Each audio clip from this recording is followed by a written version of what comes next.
There's nothing that gives me greater pleasure than watching someone excel, than watching someone thrive, than watching someone who has come not really knowing what the practice was all about and suddenly find themselves in a place where they are flourishing. And it's just a joy.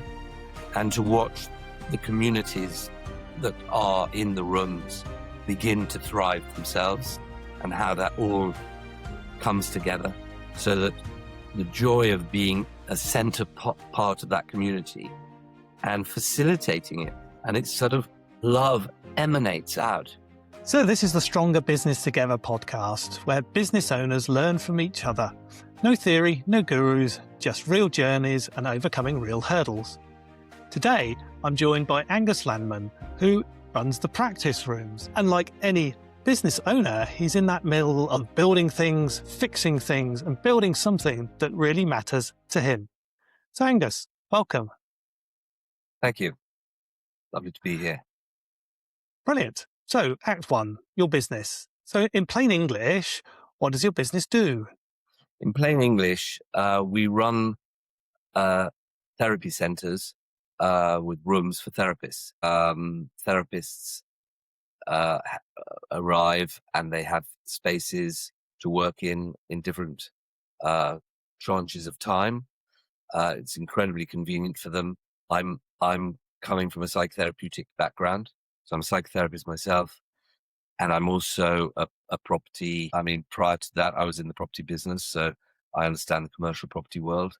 So I'm quite an unusual character in that I've got a foot in both camps. So it sort of happened randomly, as often these things do. I found myself in that place where I had some space, some rooms. Someone suggested to me, well, why don't you do them up and open a therapy center? When I say someone, it was actually my sister-in-law, who I keep reminding that it was her idea that seeded this in me. And so it began with a few rooms in Bath and has sort of evolved to the point where we now have 32 centers across the country. Now, I am very particular about these spaces. It's really important to me how they are maintained, the quality of them. I don't have any rooms that I wouldn't personally work in, and my standards are quite high. It's really important to us to have things like self-contained access so that we're private. When the therapist walks in one of our doors through the door, that becomes a sacred space, and no one other than therapists come in. All our therapists are members.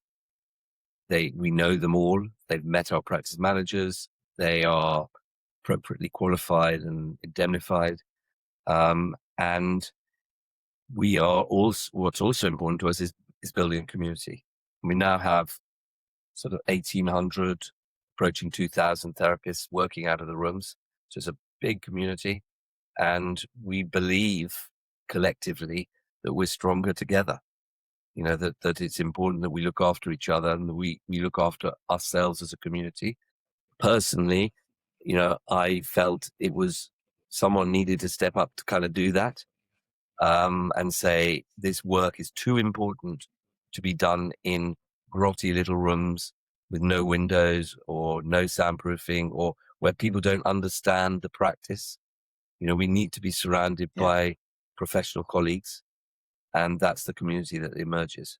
So in a nutshell, that's it. Fantastic. Wow. I love the origin story. I love the design and the passion that you put into creating and developing the business and the structure of it. I love that community feel and people coming together to be stronger together. Brilliant. So you talked about, the sort of the origins of starting, but apart from your sister-in-law saying, why don't you do this? What was the original spark? What got it going? I'll tell you, as a psychotherapist, a long time ago, I used to work at the Bristol Cancer Centre, and I used to lead groups there. And one of the inspirations of that was that they would bring a team of therapists under one roof, recognizing that individuals need a selection of different modalities and professions to accommodate them, shall we say. And I talk about talking therapy and holistic practice, that it's not just about talking, it's also about health and healing for the whole. And the inspiration for that came working there and experiencing what it was like to work as a team, and feeling that psychotherapists alone are quite isolated in a way, and that they need the body. They need the body workers. They need reflexologists, acupuncturists, aromatherapists, nutritionists, etc. And we had that at the Bristol Cancer Centre. So the vision there was the whole being, and I felt that, I felt there was an opportunity really for me to step out and create spaces where such work was possible. And Mm. my commitment, as a psychotherapist and from a deep spiritual place is for the emergence of consciousness, for building consciousness, for facilitating and enabling this work to get out into the world, whatever that takes. And it's not for me to determine that, but just to keep on track, keep working, to keep heading in that direction, because a lot of people ask me, well, things like, as a business owner, what's your exit strategy? That's not the kind of language and the kind of thinking that I have around this. It feels to me it's not really up to me. I'm charged with this. I'm inspired in this and feel deeply grateful to have been given this opportunity to serve my community in this way. And I feel, if we can create beautiful spaces where clients can arrive and feel at ease immediately, we're not Yeah. battling with the environment.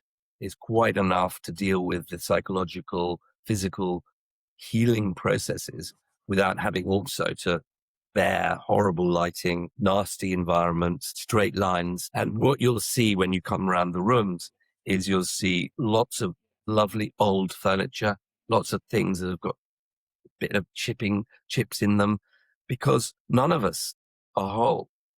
We don't feel comfortable really in a medical setting because we're not straight lines. We Mm. all a bit, I speak for myself, shall I? A bit, All of us, craggy around the absolutely. edges.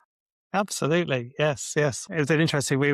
My partner and I, we were talking about why we like our garden because there are no straight lines. There's lots of plants everywhere, but things move in random ways depending on what the weather's doing as well. Yeah, I totally agree. We don't like Exactly. those perfect structures, etc. So your business model, you've talked about therapists, you've talked about clients. What is your business model? Do you charge out for the room to the therapist, or what?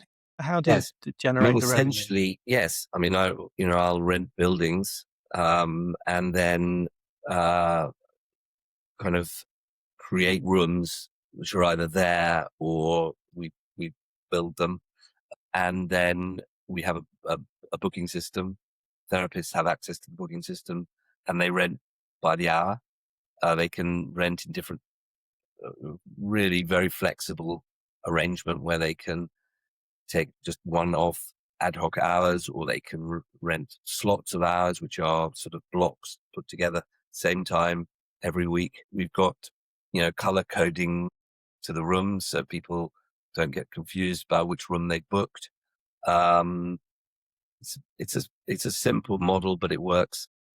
Brilliant. And you talk about, then you've been building your activity by growing the number of buildings and places that you rent. How do you then fill one of those? How do you decide where to create one, and how do you go about filling that occupancy level? Basically, I just sort of, it's not a very logical process. It's much more intuitive.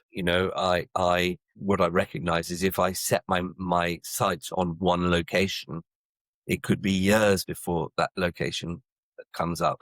In fact, for example, Oxford, I remember someone mentioning to me in the early days, oh, why don't you open in Oxford? And I spent 10 years looking in Oxford until I found somewhere. But I wasn't going to only look in Oxford. I was looking in Oxford at the same time as looking in lots of other places. And at some point, something came up somewhere, and something came up in Exeter and in Norwich and in, Sheffield and so on. And I'm ready when they come up, sort of thing, as opposed to only focused on one area. So it's sort of randomly allowing the process to unfold. And really, quite simply, would I be willing or keen to work in this place? Does this Right. feel like a place that's conducive to the work. Yeah. Um, there's a bit more thought goes into it in somewhere like, with transport. Obviously, people have got to be able to get to the center. For the most part, they are close to cafes and, amenities so that clients can sit in the coffee shop, either waiting for their session or coming back from their session. They've got a transitional space, it makes for a conducive experience, really. Brilliant. Yeah. Love that. And that sort of organic growth type idea, but with that aim of grow and achieving more to allow people to have that space Yeah. to achieve what they want. And y- yeah, and What I'm what sorry, Granger, I mean, that one of the things I always say is that I feel like, build it and they will come. In a way, right. they don't really know what we've got. Yeah. So the idea of kind of going out and doing market research is quite tricky. Therapists aren't hanging around on street corners waiting to be housed. It takes time to build a practice, and it Yeah. takes time to fill a center.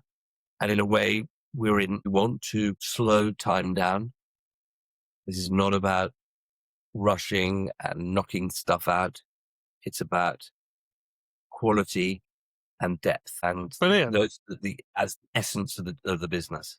Oh, that's really good. I love that. I really do. And you've had some significant growth. What are you aiming for in the next 12 months and why? Well, I mean, that's a bit like asking me my exit strategy. In a way, I don't really know. I mean, I feel like I'm sensitive to the wind, and I feel a lot of the metaphor of sailing is really quite useful thinking about it because, you're not in control of the wind. Your work is to constantly trim the sail, to constantly adjust, to be awake and alive to the practice, and to use the wind most efficiently. And the direction for me of travel is clear because my vision around this is clear. And that is about making this work more accessible. How that happens in some ways is not up to me because that's the wind. We sail the boat, how we sail and trim those sails is our practice. Yeah. And we can't really say much more than that. Mm, But I love but that. it keeps us aligned, which is key, and it keeps us efficient because you cannot sail a boat inefficiently. The wind it demands everything of you. Yeah, I think that is a beautiful analogy. Thank you so much. I've not heard that one before. I think that's a fantastic analogy of any business really, and the realities of growing it. So let's move on to Act Two, your journey over the last many years of building your business. You've had highs and lows. What could you share with us those highs and lows and what you learned about yourself? Yes, I mean, what I would say overall is, and many people probably won't understand this notion of effortless. But again, I come back to the analogy. I often, again, also use the analogy of surfboards on surfing. Is that the effort is the wave does the effort. The wave does the work. The wind does the work. The practice is to attune to that. So the overall experience has been one of effortlessness. But within that, of course, there have been disappointments. There have been properties that I've tried to acquire and haven't. There have been people that I've wanted to stay that haven't. There have been disappointments along the way, times where I've had to disappoint people. I've had to let people go. I've had to be very clear about the direction of travel. And that's not always easy. But for the most part, I feel like we've attracted the people who are aligned with the work so they understand essentially what we're doing. Because we're all sort of sailing an armada really together. So all of my individual colleagues, my practice managers, we're all setting sail together. And there's keep encouraging them to connect to that deeper unfolding, that deeper direction. And that the more that they do that, the more aligned they feel, not only with the organization, but the organization within them. and that their productivity and their enjoyment of the work becomes a deeply fulfilling process, which is much more than just going out and work. And sticking with that analogy of the boat, there are times when we need to change track. We need to go a different direction. Were there any sort of significant changes in the trajectory of your business, and what was the result? Not really. I mean, we've had a few technical issues, but it's essentially a simple business. One of the central pieces, obviously, is the booking system, which is a really crucial part of the story. And booking system issues are tricky. And there came a point where we needed to upgrade. And I'm not a very technically connected person, but it was explained to me that the hose pipe down which the water was running was no longer big enough for the water to get down. And therefore, we needed to scrap the old system, which was really working, which was really great, but it was getting slower and slower. So that is a major technological shift, and it was really difficult to do. We're actually intending to launch our own new booking system this summer, having had an interim system that just about was fit for purpose, but not great. So that is a serious issue because everyone uses the booking system. And if you don't have a booking system, really, you don't have a business. Yes, I like that. At the Stronger Business Together with our clients, one of our 4 principles is growing people so they can help grow your business, because we can't do it all ourselves. So what have you learned about growing people within your organization that maybe you'd wished you'd known about at the beginning? Well, I mean, I'm coming from as a psychotherapist, I'm coming from a psychotherapeutic perspective. So to me, growing people is, kind of facilitating people, I would call it, creating space for them to walk into is my job, is my life, is my work. And there's nothing that gives me greater pleasure than watching someone excel, watching someone thrive, watching someone who has come not really knowing what the practice was all about and suddenly find themselves in a place where they are flourishing. And it's just a joy. And to watch the communities that are in the rooms begin to thrive themselves and how that all comes together so that the joy of being a center part of that community and facilitating it, and it's sort of love emanates out. And who wouldn't want to work in that environment? Yeah. Yes, please. Absolutely. Exactly. Yeah. And I mean, Yeah. it's like I'd almost do it for free. Unfortunately, I have to eat, but basically, this is my life. Yeah, that's beautiful. What's one habit that you've put in place within the business that helps your teams become stronger together? Well, one of the things we've had right from the beginning is buddies. So we have our practice managers.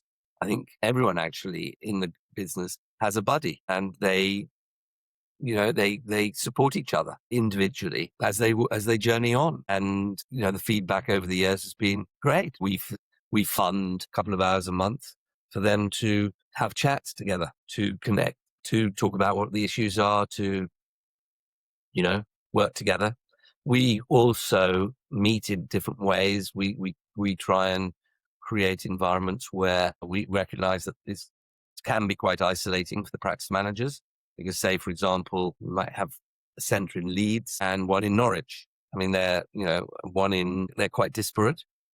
How do you bring them together? How do you bring those and give them a sense that they're part of a bigger process? And so we have a summer gathering where we bring all of our people together and just enjoy each other's company and have a laugh and commune.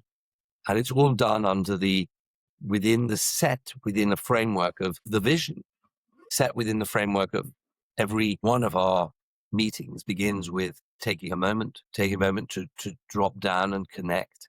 Not a meditation, but a meditative moment, you might call it. And that's one of the things I'm really keen to promote is taking a moment, because it just slows time down and just enables us to reconnect to a deeper choosing.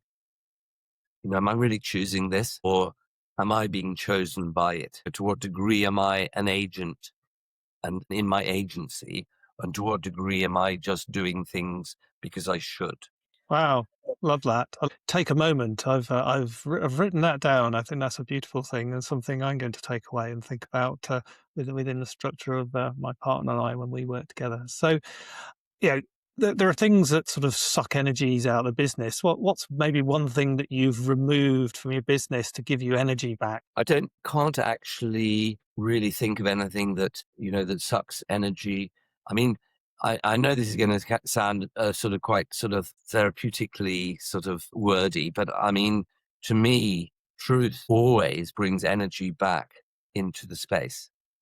So whatever that means, whatever that looks like, if we speak about what's coming up for us, what's real, that brings energy back into the room.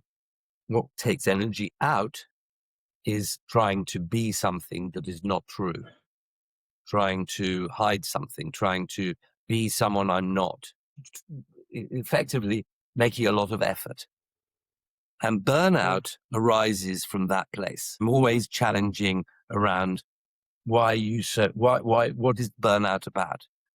I mean, I'm particularly in the helping professions, and what it's really about is that I'm trying to save the world, and that's not my job.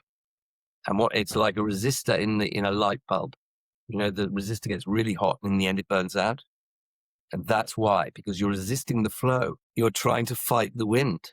And the beauty of the work is the wind does the work. It's not up to me. Wow, brilliant. Such great analogies and thoughts there that you bring to us. So thank you so much. So let's move on to Act 3 now, our hurdle round. So what's the hurdle that you've brought with you today for us to talk through? Yeah. So, I mean, as a smaller organization, things work quite personally and quite everyone's communicating easily because there are only a handful of you. But as the organization grows, it becomes more complex. And we had a general manager who, shall we say, was the helmsman in our, continuing with our analogy. But she's not just the helmsman. She was also trimming sails. She was also cooking. She was also, multitasking in a big way, which you can get away with in a small organization. But And to some okay, degree, you need to because you don't have all the exactly, people to do all those exactly, you parts. totally do. I mean, at the beginning, I was Yeah, cleaning the rooms, doing the loos, showing people over, you know, changing light, etc. So yeah. yes, for sure.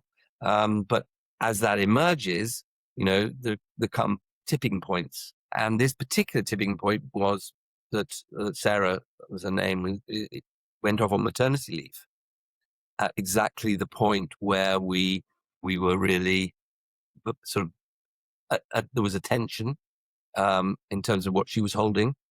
So it's perfect timing in one way, because as she left, all the different strands that she was pulling and holding had to be taken up by others. So that her job effectively got scattered. And that's worked really well. But what is missing from that is her wisdom as the keeper of the knowledge, Mm. and also the person who was able to sit in and line manage. So she knew what was going on, and she was able to facilitate people in that process. Now, if that one person is removed, you've got a lot of quite senior people, but no one above them that's actually holding the thing together. And that it has been a process. Luckily, she's coming back. So in fact, all shall be well. And again, back to my sailing analogy, it's like we've learned to adapt Yes. the But sails. there's you've got more growth coming. You've got a bigger boat to start steering. You'll need more people, more hands, Yes, um, getting involved. So actually, the business is growing. So it'll happen again, won't it? These problems happen again if we don't start thinking about that. And that's yes, really your hurdle, isn't it? How do you it is. manage that change when a key member of the team isn't around for a while? It happens. Okay. Yes. Yeah. Brilliant. Brilliant. I think that's a fantastic question. And It's a also, real struggle of growth. it's inevitable that that's what growth looks like. I Yes. mean, shells break. Yes. We emerge. I mean, there's no growth without expansion. Yeah. Um, at what point do you get an office? What Yeah. point do you make that leap? The expenditure you don't have the income to, but you have to invest in order to generate the income, etc. That old chestnut. Um, Yes, yes, absolutely, absolutely. So let's think about this change that took place. The business was growing. Somebody goes on maternity leave, who's a key helm, and we lost that knowledge and that structure within people, but also that guiding hand through it all. So what would have been ideal, do you think? If we could go back and look at that, what would have been the ideal situation that would allow that to happen without the sort of loss of difficulties that came with it? uh, I don't think it could have happened better. I mean, Okay. we were incredibly lucky because we got ourselves a really great office manager Yeah. who just happened to rock up at that moment and stepped into that position, which was a really critical one. I mean, I feel incredibly blessed, is the truth, that the right people turn up somehow, despite my sort of slightly chaotic approach personally. They seem to just show up and then they handle it.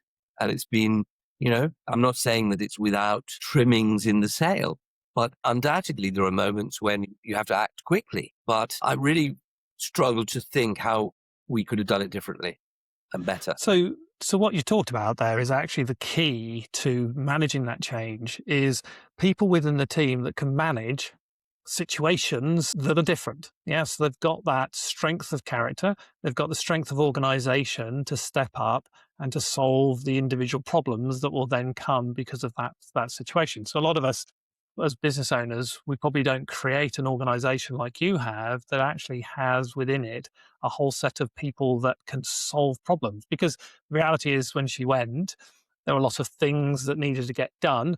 Okay, we may have hand those out as tasks, but the detail, the nuances was locked in her head. Where these new people can go, actually, I know how to fix things. I have that strength. I have that support within the business and the framework of what we do, and they just got on with it. So Yes, what you've actually shown is it's more change in an organization is more around how you've built the people to cope with resolving issues and stepping up to the yes, plate as you're going on. So yes, you actually understand the root cause of the problem if it was going to take place, and you'd already got that organization ready to make that happen. There yes, will always be problems. There's problems every single day in every business. That's the reality. There's no one perfect system, as you say. We're always fighting the winds slightly different. The waves are fighting us in different directions. There are always going to be things to do that. But if your business is full of amazing people that can solve problems, can step up to the plate, can enjoy the challenge of making things better, then you'll be able to tackle that. And that's exactly what you've got. yes. And I think that the ethos is the core key to that, which Mm, is, a spacious one, not a pressurized one, not a one that is forcing a result, but one that trusts its people, trusts yeah. us to attend and to tend the sales and, give thanks, be grateful, Yes. deeply grateful And constantly. you've built that organization based on your principles. The people around you accept those and are delighted in those, and they help enrich and take those principles forwards. But the next step then within your organization as you get bigger is, how do you build not just one person, but a leadership team that embodies all of those and makes that happen all the time without you needing there to be reinforcing and reminding people that that's there. And that's the next step in the organization change you're going to, which is, how do you develop and coach and find the right leaders to take the business forwards? And my Yes, guess is they're actually sitting within your organization, because often they're the best people to find, because they've already got the ethos, they've already got the strengths and understanding of our organization.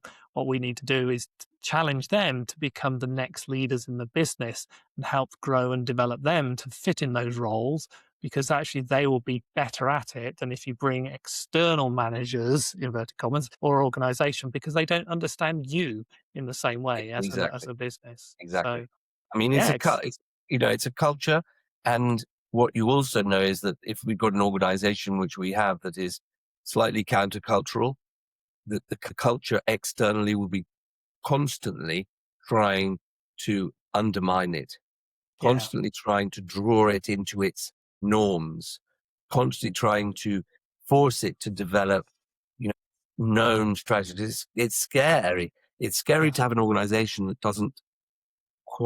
we can't quite understand, doesn't fit into the normal frameworks. What I really feel is that it's up to us to model something different. We Yeah. want a different kind of leadership. Yeah. We're not looking for the um, traditional power down leadership. We're looking to facilitate leadership at every level. Yes. That's Mm. brilliant.